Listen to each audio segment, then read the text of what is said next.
সুপ্রভাত বন্ধুরা। আজকে মর্নিং ওয়াক থেকে এসে রান্নাঘরেই সকালটা শুরু করলাম। তোমরা সবাই কেমন আছো গো? আমি ভালোই আছি। এখন রান্না বান্না শুরু করব, তোমাদের সঙ্গে দেখাচ্ছি কি কি করি কি না করি সব দেখাচ্ছি। মর্নিং ওয়াক থেকে ফিরে গাছে জল দিয়ে এই রান্নাঘরে ঢুকলাম। আজকে একটু রান্না আছে।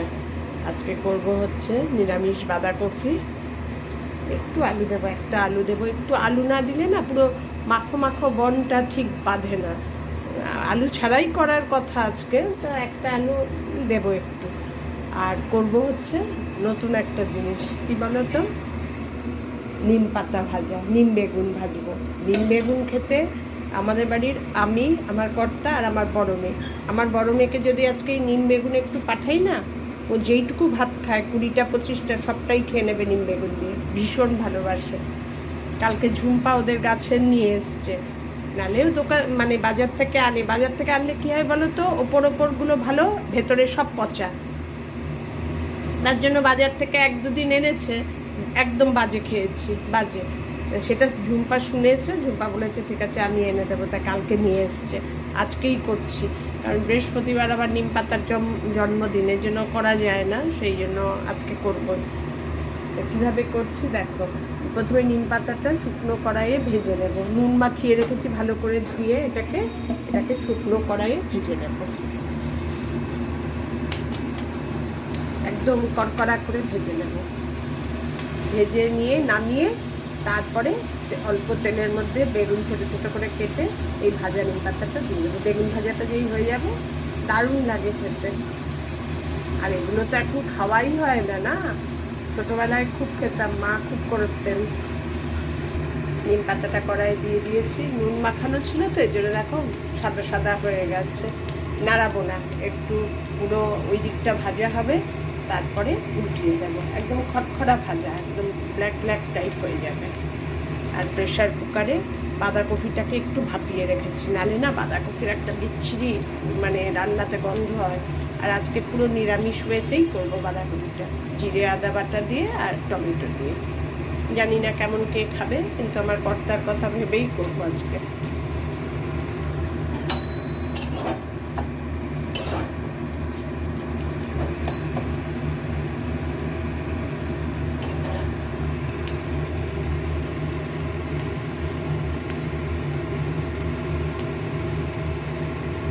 একবার হয়ে গেল, যেদিকটা উল্টে দিলাম। এইরকম ভাবেই পুরো ওই দিকটাও ভাজা হবে। পুরো নিম পাতাটা দেখো ভাজা হয়ে গেছে। এখন এই কড়াইতে কিছুক্ষণ থাকুন, তারপরে নামাবো। কড়াইয়ের গরমেও কিছুটা গরম হবে, তাহলে কি পুরো কড়কড়া হয়ে বেগুনের সঙ্গে লেগে যায়। তেল গরম করতে বসিয়ে দিয়েছি, আর নিম পাতাটা একটা থালার মধ্যে বেড়ে রেখেছি ভাজাটা। এটা এবার তেল গরম করতে দিয়ে দিয়েছি। এবার তেলের মধ্যে বেগুনগুলো ছোট ছোট করে কেটে রেখেছি, এই বেগুনগুলো দিয়ে দেবো। তেলের মধ্যে একটু নুন দিয়ে দিয়েছি, আর বেগুনে আর নুন মাখালাম না। বেগুনগুলো এবার ভেজে দেবো।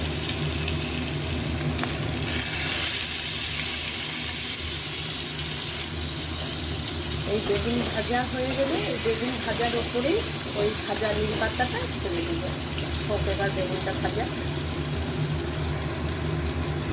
ঢেকে বেগুনটা ভাজবো না, ঢেকে ভাজলে কি একটু জল জল ছেড়ে যায়, তো নিম পাতাগুলো দিলেই নেচিয়ে একদম যাবে। এর জন্য খোলা অবস্থাতে গ্যাসটা একটু সিম করে বেগুনটা ভাজবো।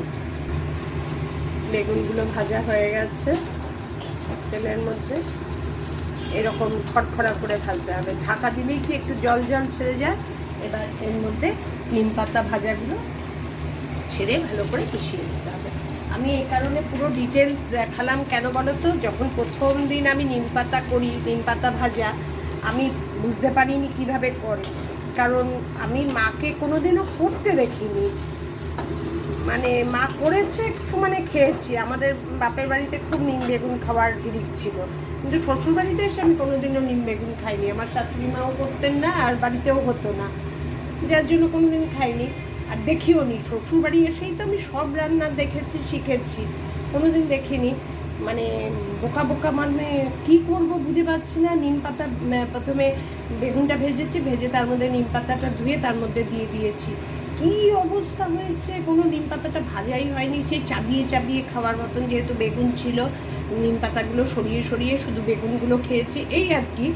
যার জন্যই আমি পুরো ডিটেলসে দেখালাম। আমার মতন এরকম বাচ্চা বাচ্চা যারা নতুন সংসার আরম্ভ করছে অনেকেই আছো, সেই জন্যই পুরো ডিটেলসে দেখালাম কীভাবে নিম বেগুনটা ভাজে। সব কিছু করারই না একটা নিয়ম আছে, জানো তো, একটা তালিকা আছে। সেই তালিকা অনুযায়ী যদি না করে জিনিসটা একদম পারফেক্ট হবে না। এই জন্যই তোমাদের পুরো, নালে ভাববে নিম বেগুন আবার এটা দেখানোর, কিছুই দেখানোর না।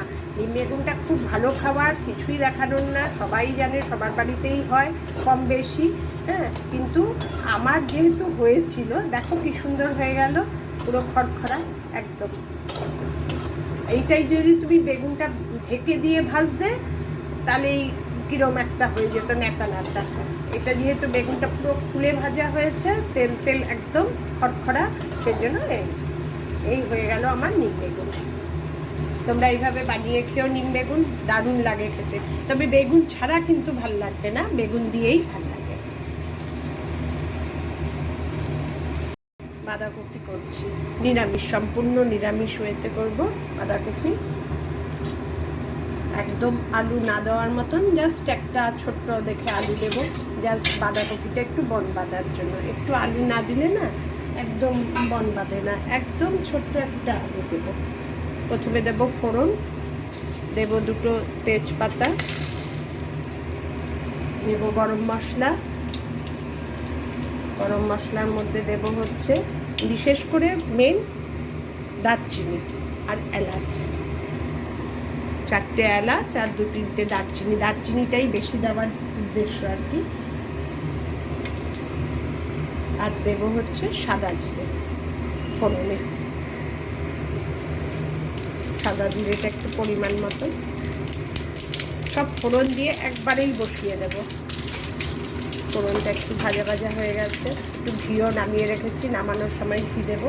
এবার দিয়ে দেবো ওই একটা ছোট আলু কেটে রেখেছি, ওই আলুটা দিয়ে দেবো। আলুটা একটু ভাজা ভাজা হোক, আলুটা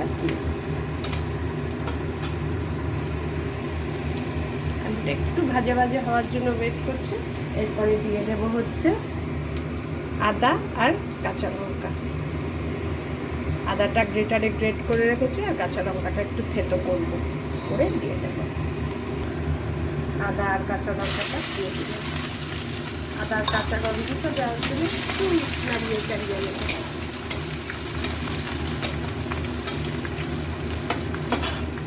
তারপরে দিয়ে দেব পিস করে রেখেছি টমেটো।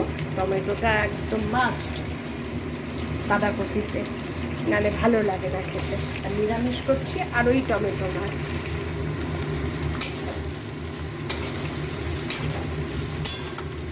টমেটোটা জাস্ট একটু নাড়িয়ে চাড়িয়ে এবার দিয়ে দেবো নুন আগে, তারপরে মশলার একটা পেস্ট বানাবো, সেটা দিয়ে দেবো। নুন খুব বেশিও দেবো না, আবার কমও দেবো না, কারণ আমি বাঁধাকপিটা যখন ভেপার দিয়ে নিয়েছি, নুন দিয়ে ভেপার দিয়েছি, এর জন্য খুব একটা বেশি নুন দেবো না।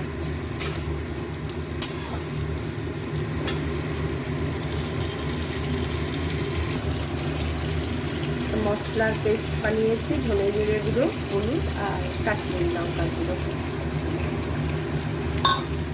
মশলা, টমেটো, আদা, কাঁচা লঙ্কা সব একটু ভাজা ভাজা হোক, তারপরে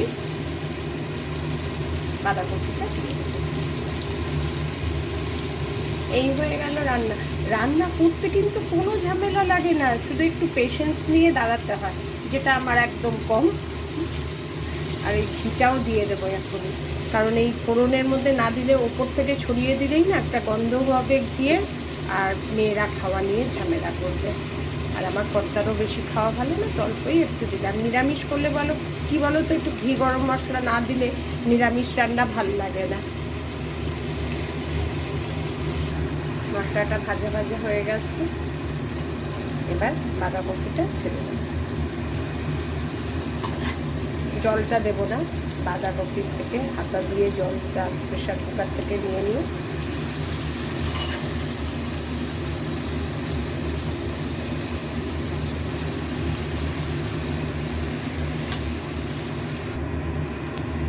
বাঁধাকপিটা প্রেশার কুকার থেকে জল ছেঁকে পুরো দেখো কতখানি জল বেরিয়েছে। এই জলটা ছেঁকে পুরো দিয়ে দিয়েছি, পুরো নাড়িয়ে দিয়েছি। এবার হোক, তারপরে তোমাদের দেখাচ্ছি। গ্যাস মানে ঢাকা ছাড়া খুলে গ্যাসটা সিম করে বসিয়ে রেখেছি। দেখো অনেকটা মজে গেছে।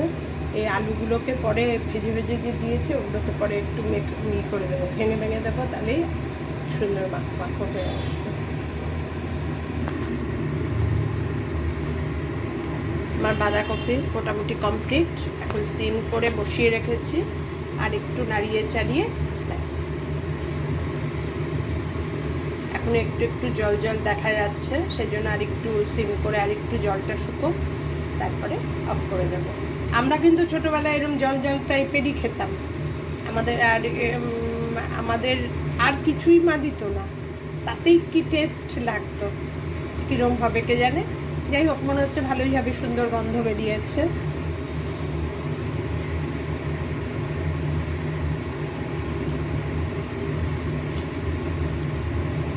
তোমরা এইভাবে বাঁধাকপি সবাই জানো। এটা আমি মেনলি করি, যারা অল্প বয়সী নতুন যারা দেখবে তারাই বুঝতে পারবে রান্নাটা, তার জন্যই মেনলি আমি করি। আর তারপরেও অনেকে অনেক রকমভাবে করে, আমি আমার তালিকাতে করি, কারোর ভালো লাগতে পারে। আমার বাঁধাকপি রান্না দেখে আজকের ভিডিওটা শেষ করলাম। তোমাদের যদি ভালো লেগে থাকে আমার ভিডিওগুলো, তাহলে লাইক কমেন্ট শেয়ার করে দিও। কমেন্ট করো অবশ্যই, কেমন লাগছে না লাগছে আমি বুঝতে তো পারছি না। যাই হোক, আর আমার চ্যানেলটাকে সাবস্ক্রাইব করে নিও, তাহলে আমি যা যা ভিডিও যেভাবে দেব তোমাদের কাছে সবার আগেই পৌঁছে যাবে। টাটা, আবার দেখা হবে নতুন একটা দিন নতুন ভিডিওর সঙ্গে। তোমরা সবাই ভালো থেকো, সুস্থ থেকো, সাবধানে থেকো। বিচার হবেই হবে, মনের জোর হারিও না। সত্যের পথে চললে বিচার পাবোই পাবো আমরা। আমাদের যে এত কষ্ট কখনোই বৃথা যাবে না। টাটা।